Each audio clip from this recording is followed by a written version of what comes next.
बिस्मिल्लाहिर्रहमानिर्रहीम। अस्सलाम वालेकुम। मेरा नाम सबीन शहबाज है। पाकिस्तान में नए सूबे बनने चाहिए या नहीं, ये इस वक्त की टॉप ऑफ द लिस्ट बहस है। हॉट टॉपिक आप कह लीजिए कि ये इस वक्त पाकिस्तान में बना हुआ है। नए सूबों के मामले पर हुकूमत और अपोजिशन में इख्तलाफ भी है, लेकिन कहीं ना कहीं हुकूमत और अपोजिशन एक है। नए सूबों के उन्वान से मुल्क में मुख्तलिफ जो शहर हैं वहाँ पर जो है वो सेमिनार्स भी हुए जा रहे हैं, और वहाँ पर फिर एक्सपर्ट्स को बुलाकर बाकायदा जो है पूछा जा रहा है। और फिर कहीं पर जो ब्यूरोक्रेट्स हैं उनको भी बुलाया जा रहा है, वकला को भी इन्वॉल्व किया जा रहा है, मिनिस्टर्स को भी इन्वॉल्व किया जा रहा है, जो सियासतदान हैं उनको भी इन्वॉल्व किया जा रहा है, जो पुराने सियासतदान हैं जो किसी पार्टी का हिस्सा नहीं है उनको भी इस बहस में इन्वॉल्व किया जा रहा है। नए सूबे क्यों ज़रूरी हैं, जरा आज इस व्लॉग में इस पर बात करेंगे। बाकायदा आगाज़ से पहले गुजारिश है कि चैनल अभी तक आपने सब्सक्राइब नहीं किया तो उसको सब्सक्राइब कर लीजिए और कमेंट सेक्शन में अपनी राय से जगह कीजिए। लेकिन पाकिस्तान में इस वक्त हैं टोटल 5 सूबे। अब गौर ये किया जा रहा है कि पाकिस्तान में क्या नए सूबे बनने चाहिए नहीं।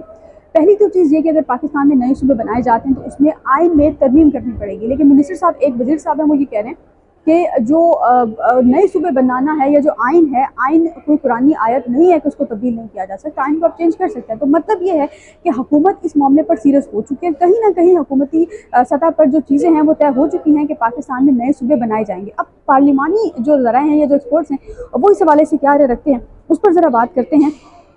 जो पार्लिमानी ज़राए हैं वो ये, अच्छा, पाकिस्तान में जो नए सूबों का क़याम है उसकी कुछ तफसीलात है। उसमें यह है कि जी नए सूबों के लिए आइन की 5 आर्टिकल्स में तरमीम करनी होगी। किसी असम्बली की अब तक की करारदाद की कोई अहमियत नहीं होगी। इससे कबल करारदाद असम्बली में भी मंजूर हुई, और कई जो सेनेट की कमेटी थी या कौमी असम्बली की कमेटियाँ थी वहाँ पर भी जो लॉ कमेटी होती है उसमें ये बिल मंजूर हुआ। अब यह है कि मुल्क में नए सूबे के क़याम के लिए कानूनी और आइनी अमल से मुतालिक जो अहम तरीन तफसीलात हैं वो ये हैं कि नया सूबा बनाने के लिए सेनेट और कौमी असम्बली से मुतालिका सूबाई असम्बली दोनों में आइन तरमीम की मंजूरी लाजमी होगी, और 2/3 अक्सरियत से आइन में तरमीम करना होगी। सूबों के क़याम के लिए किसी असम्बली की अब तक की करारदाद की कोई अहमियत नहीं है।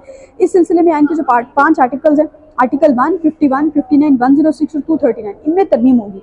इसके अलावा जो है वो सूबों की तादाद कौमी असम्बली में सेनेट कौमी असम्बली की नशिस्तों के साथ खवातीन और अक़लियतों की मखसूस नशिस्तों की नई तकसीम भी करना होगी, जबकि नए सूबों को क़याम के बाद खवातीन और अक़लियतों की नशिस्तों का असर तयन करना होगी। यानी कि अगर नए सूबे बनाए जाते हैं तो फिर मखसूस नशिस्तें और खवातीन की नशिस्तें, ये 2 वो नशिस्तें हैं जो अमूमन सूबों के हिसाब से जो है वो होती हैं।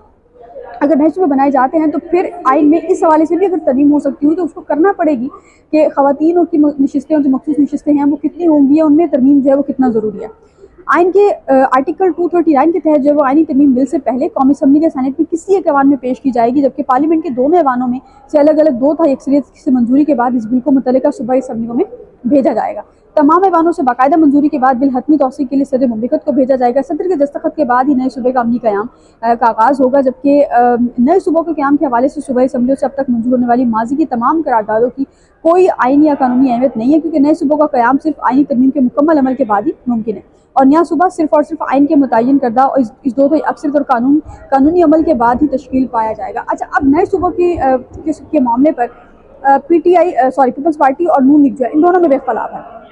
पीपल्स पार्टी ये नहीं चाह रही कि उसको जो है नए सूबों के हवाले से जो है वो नए सूबों पर काम हो या नए सूबे जो है बनाए जाएं, लेकिन एनएफसी के लिए ये चीज़ बहुत ज़रूरी है कि अगर नए सूबे बना दिए जाते हैं तो फिर एनएफसी की जो तकसीम है उसकी एक नई बहस छिड़ेगी। अभी तक तो केपीके और सिंध जो है उनमें यही चीज़ क्लियर नहीं हो पा रही कि एनएफसी अवार्ड के हवाले से वो लोग क्लियर है या नहीं, या एनएफसी अवार्ड जो है वो ज़्यादा मिलनी चाहिए, एनएफसी जो रकम होती है वो ज़्यादा मिलती है या नहीं मिलती।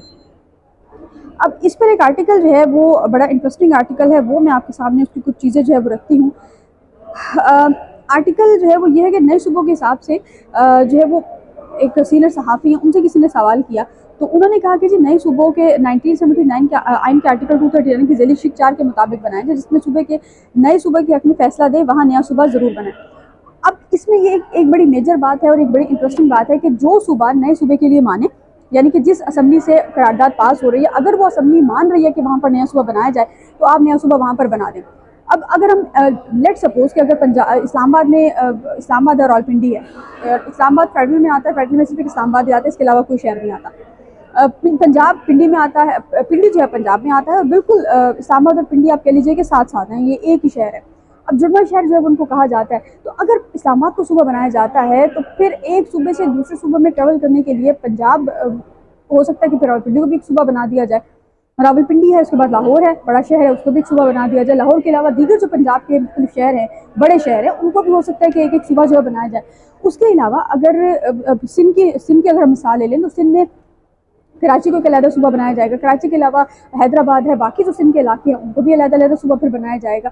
तो सूबों की तकसीम अगर होती है तो ये फिर एक बहुत ही मुश्किल मामला भी हो जाएगा और फिर एक बड़ी मुश्किल बहस हो जाएगी, क्योंकि अगर एक बहस होती है तो फिर ये होगा कि हर सूबे के लिए एक अलहदा से जो है वो ज़ाहिर काबीना को बनाना और उसके बाद फिर हर सूबे के लिए एक अलहदा से पूरा कानून आप कह लेंगे उसको बनाना। लेकिन सबसे बड़ी बात यह है कि आइन में जो तरमीम होगी ये कितनी होगी। अब 28वीं तरमीम जो कुछ लोग हैं वो ये कह रहे हैं कि जो 28वीं तरमीम है वो होने वाली है और 28वीं तरमीम इस साल में नवंबर या दिसंबर तक हो जाएगी। अक्टूबर तक की का कुछ निकाय, लेकिन हम नवंबर दिसंबर तक कहते हैं कि नवंबर और दिसंबर तक जो है वो 28वीं तरमीम हो जाएगी। अब 27वीं तरमीम तक तो अदालतों तक ये लोग मुख्तस रहे हैं, लेकिन 28वीं तरमीम में जाकर क्या होगा।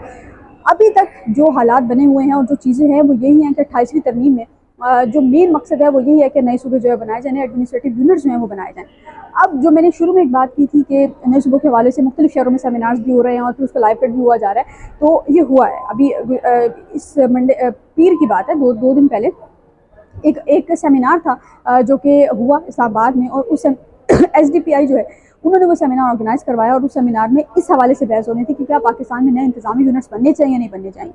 उस पर बहस हुई और उस बहस में जो है वो एक मीडिया चैनल है उसके मालिक हैं वो भी थे, उसके अलावा जो पुराने सियासतदान हैं वो तमाम भी थे, उसके अलावा इस वक्त के जो सियासतदान हैं वो भी थे, तहरीक इंसाफ, नून लीग और पीपल्स पार्टी। वो वाहिद एक इवेंट था इस्लामाबाद में इस दौरान में, इस वक्त में जब हालात इस तरह के हैं, वो वाहिद एक इवेंट था जिसमें हमने देखा कि तहरीक इंसाफ, नून लीग और पीपल्स पार्टी एक पेज पर है। ना सिर्फ ये तीन लोग बल्कि जो हमारे वकला हैं सुप्रीम कोर्ट बार के जो सदन है वो भी हमें स्टेज पर बैठे नजर आए, पैनल में बैठे नजर आए।